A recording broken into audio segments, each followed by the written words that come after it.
का स्वागत वंदन अभिनंदन है। आइए आप सभी के बीच एक बहुत प्यारा सा विवाह गीत लाए हैं। जैसा भी लगे कमेंट कीजिएगा, फुल वॉच के साथ सपोर्ट कीजिएगा, वीडियो को लाइक शेयर कीजिएगा।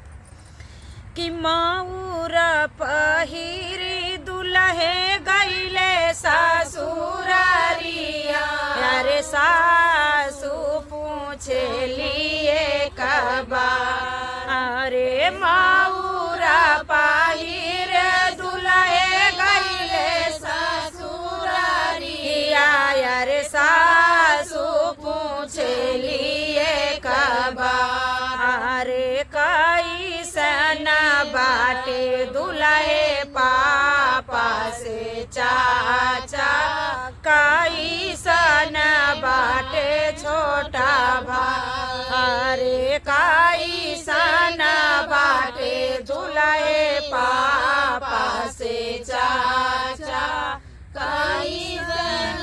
बाटे छोटा भाई, अरे कैसन बाटे दुल्हे तोहर बहनोइया, जेना से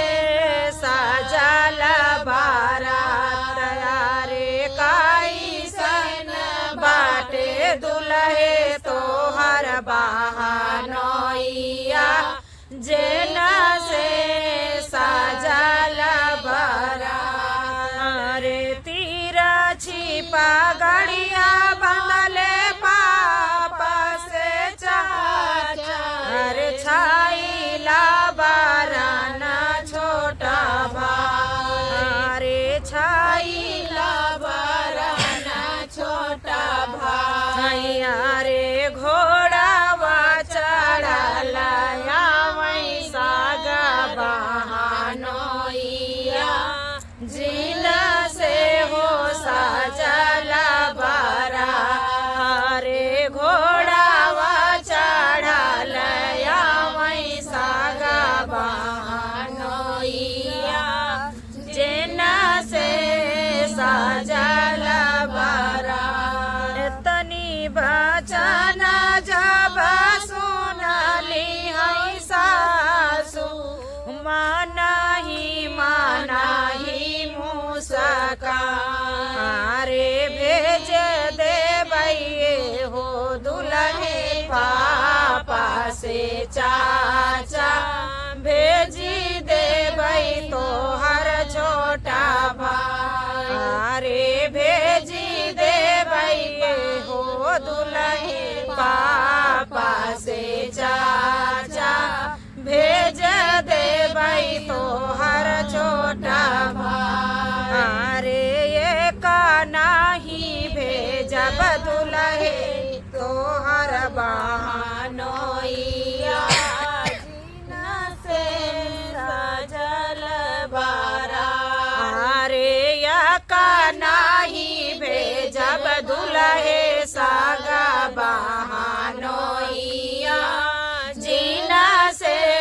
सजल बारा। रोकिली हुए हो सासू पापा से चाचा, अरे रोकली हूँ मोरा छोटा भाई, अरे या नाही रोकियू सासू सागा बहनोइया, बाहिनी जो हाथा होई है बाट, अरे या नाही रोकियू सासू सागा बहनोइया, बाहिनी जो हाथा होई है बाट,